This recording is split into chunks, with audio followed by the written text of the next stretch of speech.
We're going to discuss now some of the specific vaccines. First one is hepatitis B. And hepatitis B, you have to know how to give it. They might ask you questions about how to treat these patients.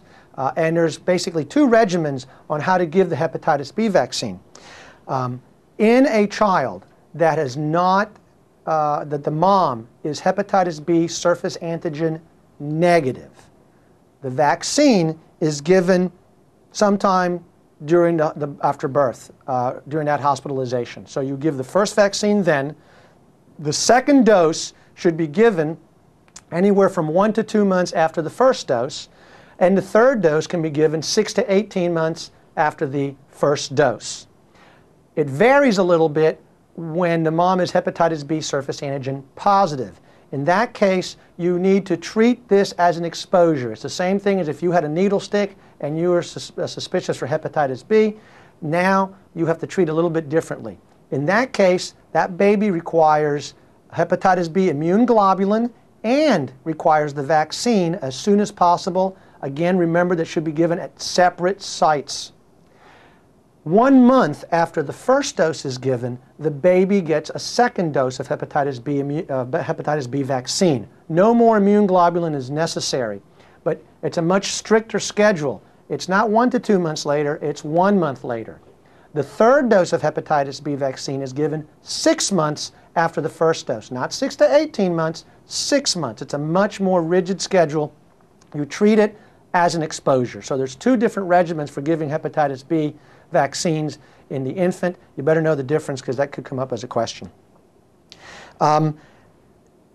Any child who has not had hepatitis B vaccine should get it. So as soon as you see a child in your office and you know that they don't have hepatitis B vaccines, you start them on their regimen. In children, we typically do not test to see if they seroconvert. We know that there's about an 85% conversion rate, and that other 15% is not going to convert no matter how many times you give them the vaccine. We just typically don't check titers afterwards. We just assume 85% and hope for the best.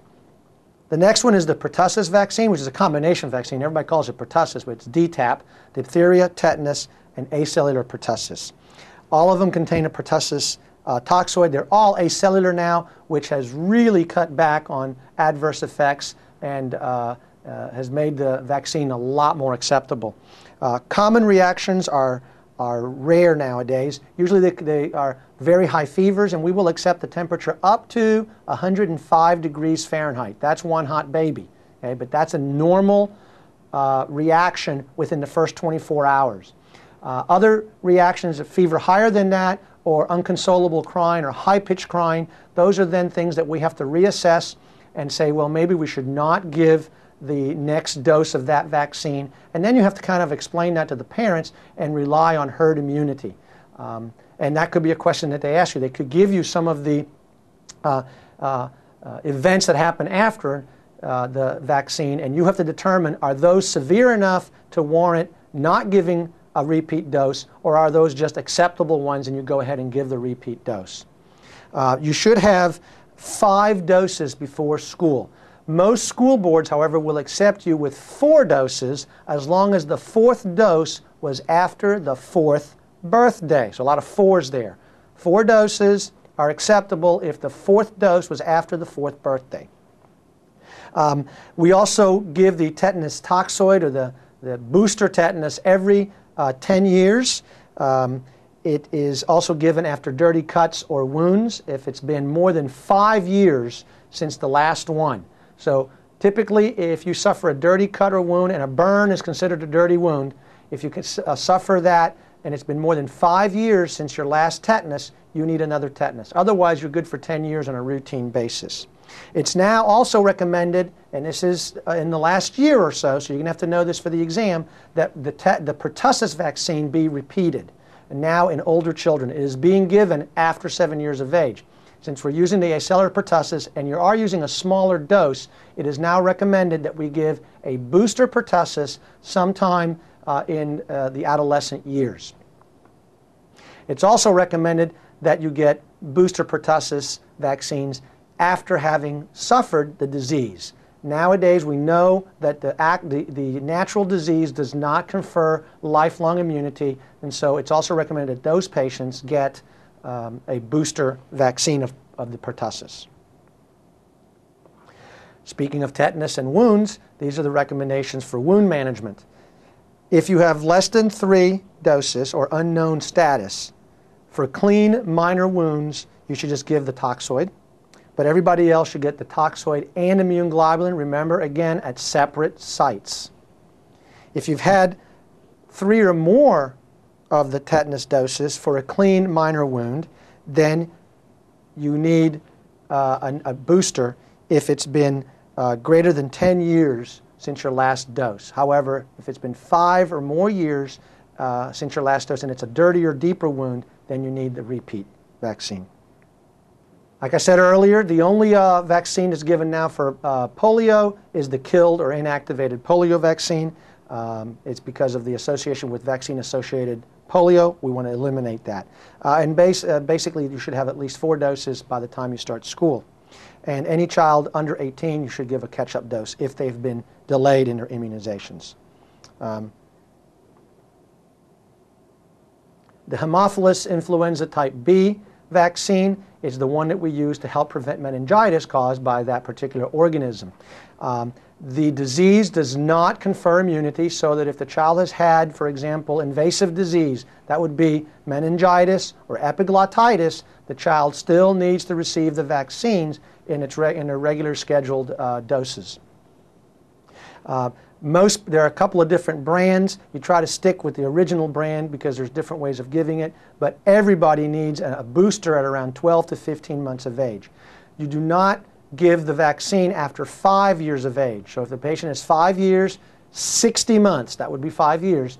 If it's older than that and they've never had a Haemophilus influenza B vaccine, you don't have to give it.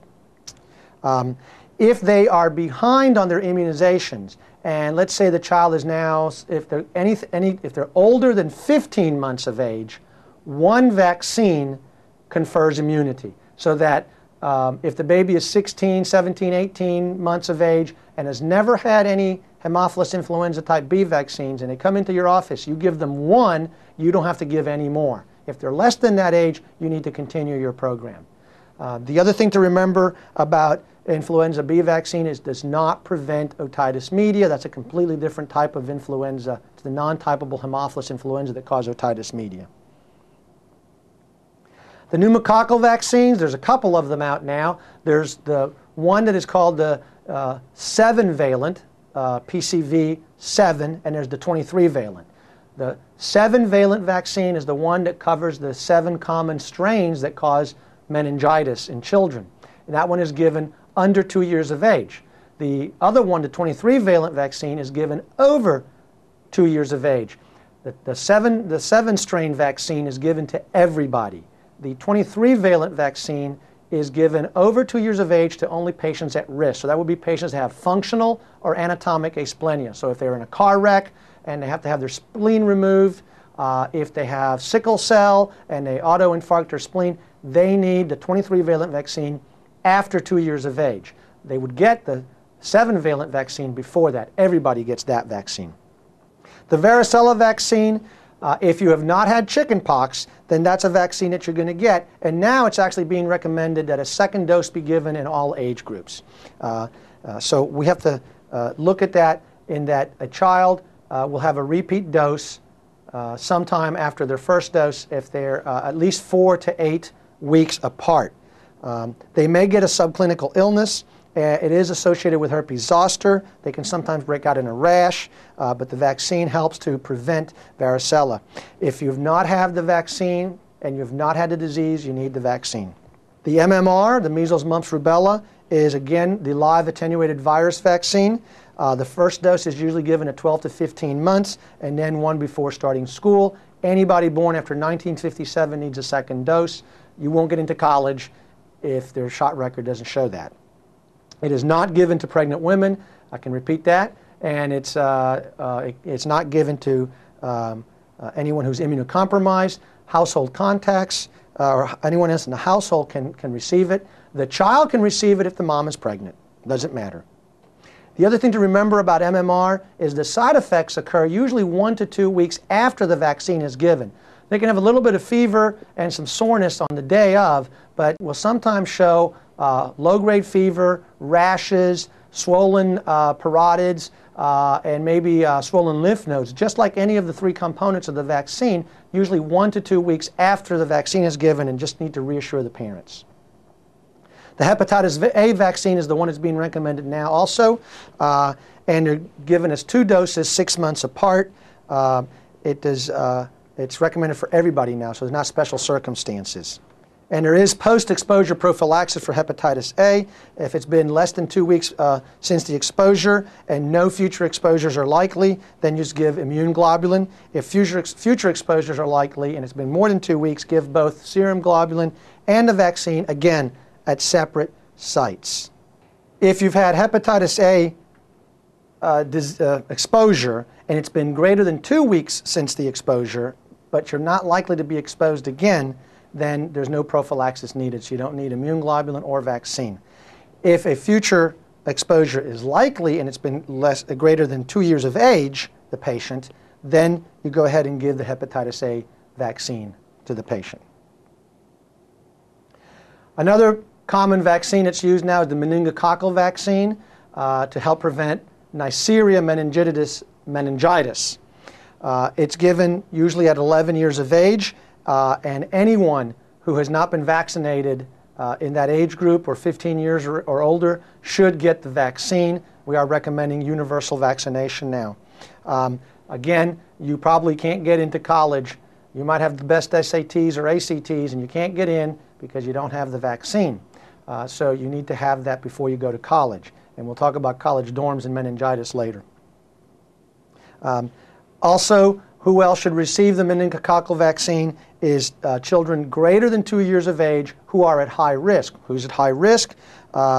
Patients, for example, that don't have a spleen is one example for immune-compromised patients. The influenza vaccine is inactivated. Remember, the nasal one is not. The parenteral one is inactivated. And it should be given every year during flu season. For exam purposes, everyone over 6 months of age should get the vaccine every year. No longer is it a certain population. And for exam purposes, there's a limitless supply of vaccine, and therefore everyone can get it. A couple of other vaccines that are out there now. The new one is the rotavirus vaccine. It is not any higher risk association with intussusception. That could be something that might be out there on the test. There's been some, the prior vaccine was associated possibly with intussusception, not so with this vaccine. The other one is the papillomavirus vaccine given to, it's recommended for any females greater than 9 years of age. It is a sexually transmitted disease and it helps prevent cancer, so it's out there now. And the BCG, not used in this country, so you probably won't get much on that, except the fact that if you do get BCG, you may have for some time a reactive PPD. Please remember that. I don't expect you to go and memorize this whole chart, but this is just here for you to see the schedule of the routine vaccines. This one also includes the new ones like the varicella, the hepatitis A, and the newer meningococcal vaccines. It just gives you an idea of when they should be given. Please remember that if you fall behind, do not start all over. Just pick up where you left off.